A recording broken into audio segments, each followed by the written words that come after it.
Okay, so this is integration by parts. The last video was U substitution. Part of what I'm going to cover is to try to help you understand the similarities and differences between these two techniques. Okay, so first of all, when we do integration, U substitution is when you go backwards. U subs or U substitution is backwards of the chain rule. Okay, and the structure you are looking for is you're looking for f of g of x and a g prime on the outside. So the thing that catches your eye is you see a function has eaten another function, but its derivative is right out there for the taking. Okay, this is not the structure you see for integration by parts, but I'm going to first build up a conceptual understanding of integration by parts. But it is the forward process of the product rule and also the quotient rule, because the product and the quotient rule are really the same thing. So I'm going to first show you what it looks like in a more holistic sense, and then I'm going to show you how to break that down to do 1/2 of it.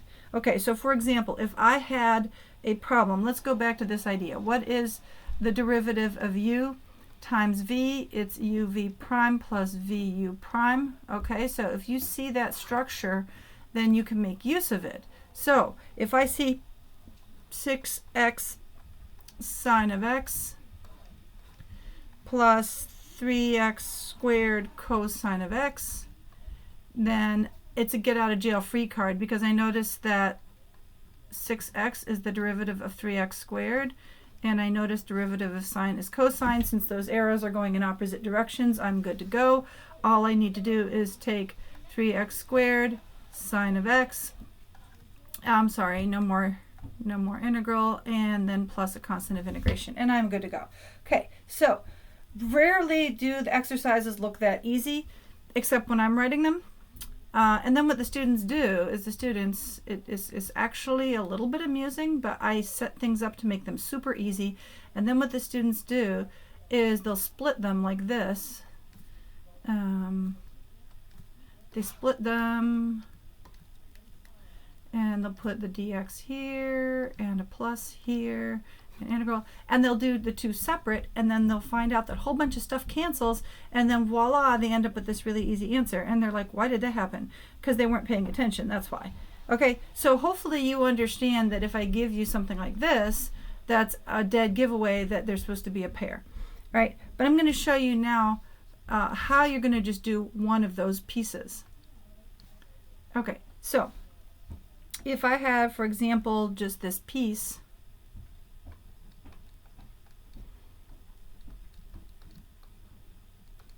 well, hold on a second. What did we say in the first place? We said if we take a product rule, then it looks like this kind of thing, right? What happens if you integrate now? If I now integrate this guy, integrate this guy, integrate this guy comes out, because that was all a unit. But these guys, they really can't come out. They're kind of stuck in there because we don't really know what to do. But we can do the following. We can say, hold on a second.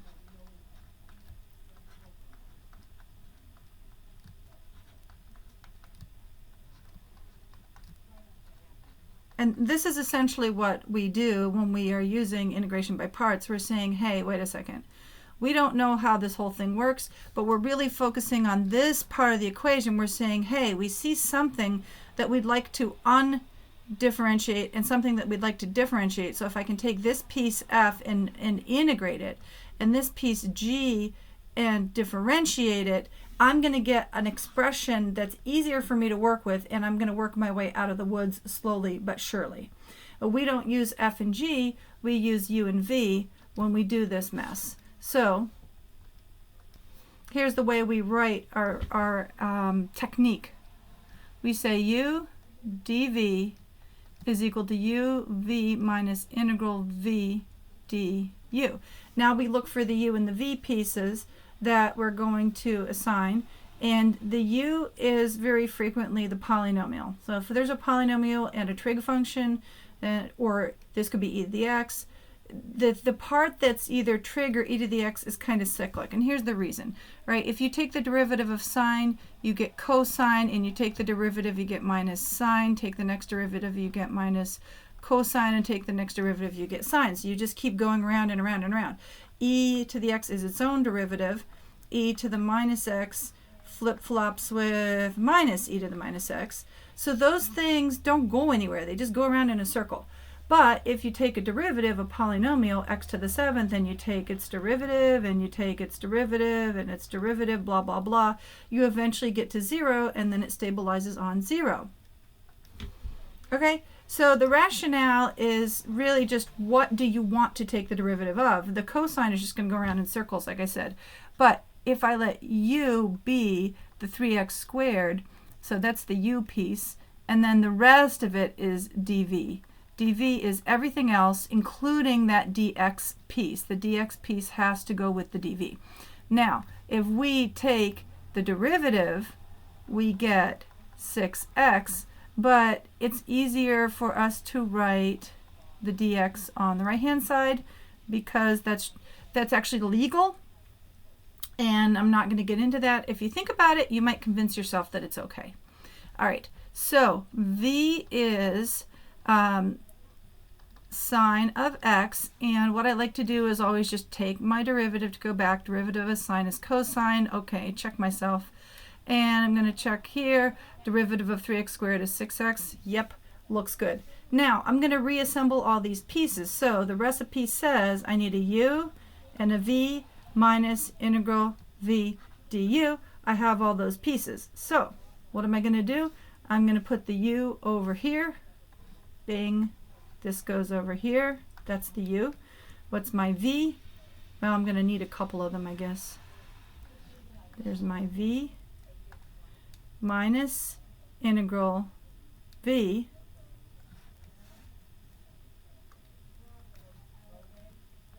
I'm going to put it over here. And what is du? Well, it's this thing over here. Okay, if this were a real piece of paper, I would not be cutting and pasting, of course. But that's all you do. You just dump everything into your template and you go about your business. Okay, so what is our business? Well, our business is we're not done yet because we actually have a mess on our hands. Okay, so the biggest risk here is that you're going to lose track of this negative sign. That's honestly where all the errors are going to happen. So just be super careful. So what you can do is you can bring it inside or leave it outside, but no matter what you do, it's going to get in your way. So I'm just going to call this thing integral 1, and I'm going to call this piece integral 2, and I'm going to solve it separately and then try to merge them back. Okay, so now the thing I want to take the derivative of is going to be 6x, and then everything else is dv, which is sine of x dx. Little integral symbols here. du is equal to 6dx, and v is equal to minus cosine of x. Don't forget, when this whole thing is done, you pop on a plus c. Okay, right. So now I'm going to try to reassemble everything. Unlike in u substitution, I don't try to get the dx by itself because this process works differently. Okay, so I'm going to put a u and a v minus integral v, and then du is 6dx. What a mess. Okay, so there's two minuses, so I'm going to get rid of them. I'm going to put the 6 out here where it's a little more palatable. And I'm going to put this negative sign out here because it's kind of confusing there. There we go. All right, and now we're almost done. So the second integral, I'm sorry, I meant to put that integral as I2, is going to be minus 6x cosine of x. And what's the derivative of sine? It's cosine, so I can just put a 6 sine x here, because if I put a sine here, take a derivative, I get back to where I want it to get back to. All right, so now I'm going to put everything back together. So I1 is 3x squared sine of x. Now I'm going to subtract I2, so that means all these signs flip. All right, and then this guy has to be a negative. This is going to be, again, the biggest problem is your SIGNS, not your SINS. And you're going to put a plus C, don't forget, after all that mess. Now, we take a breath and we say, gee, I am a human and I make lots of clerical errors and I just want to check my work. And so where am I going to check my work? Probably Wolfram Alpha. And so I'm going to go ahead and integrate this. Well, what was my problem in the first place? It was this guy. This was my original problem.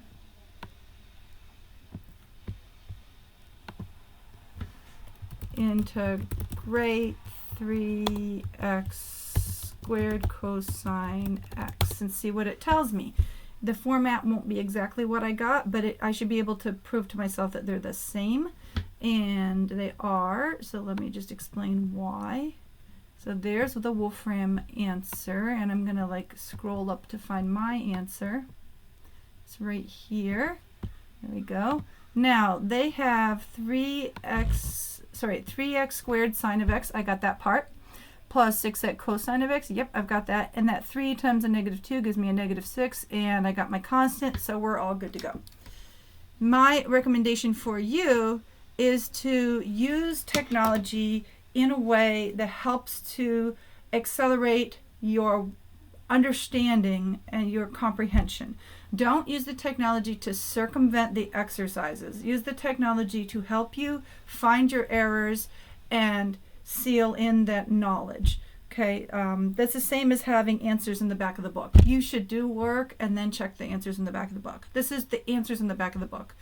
You can also pay a little extra for Wolfram Alpha. It's only a few bucks. If you're using an iPad or something, I think they do it on Android too. You can pay a couple bucks for the official app, and then they'll give you step-by-step directions, and then that also helps you understand what's going on. Okay.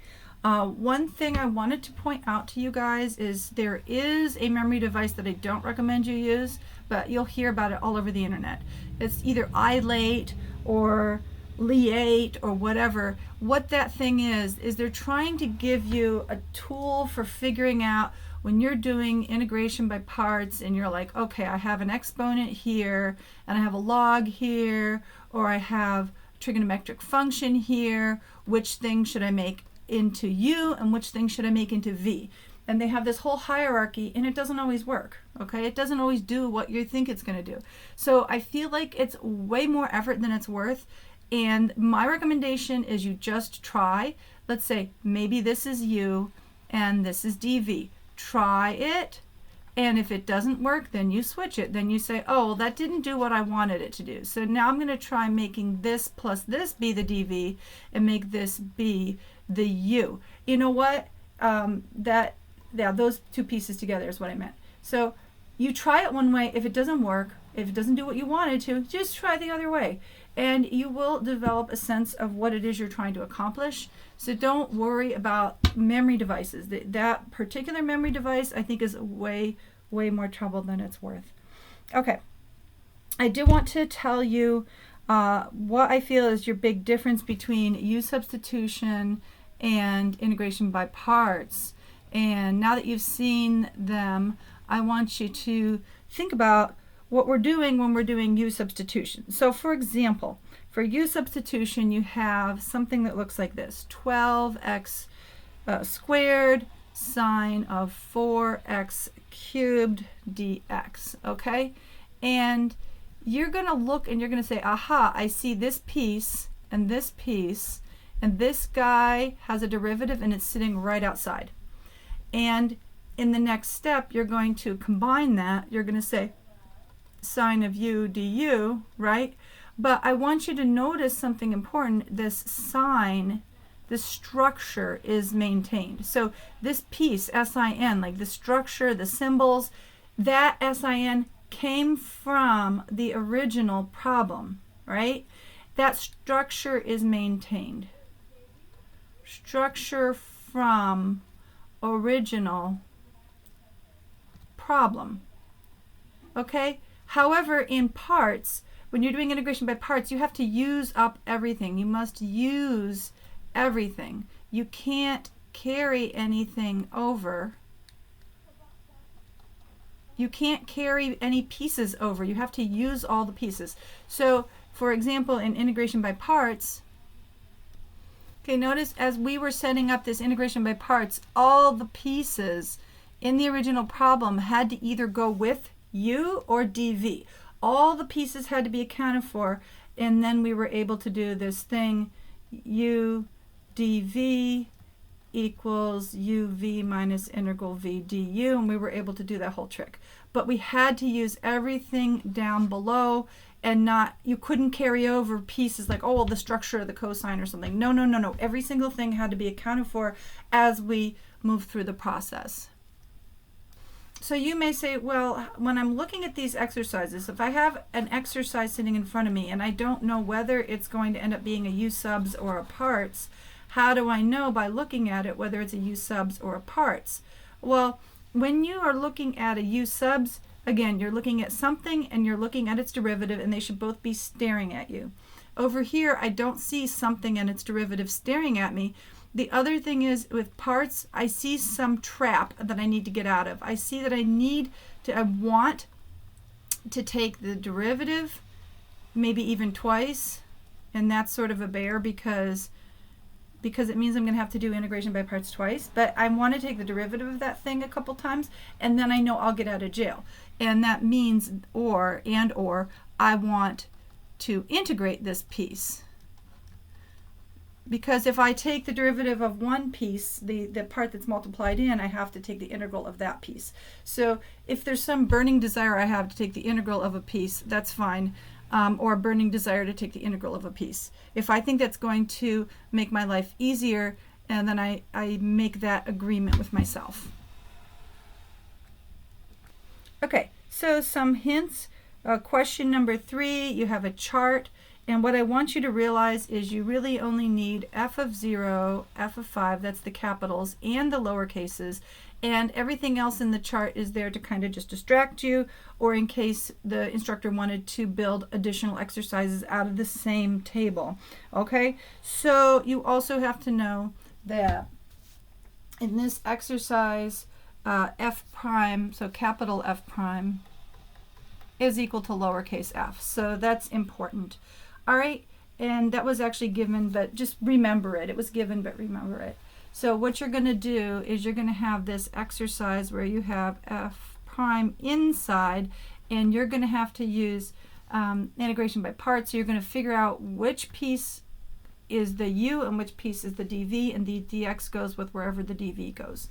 Okay, and then you work it out from there, and this should just all work out for you. Now, question number 4 is very, very similar to that. So number 4 is very similar, except not, because in that case you are given this following thing, like it's a different number.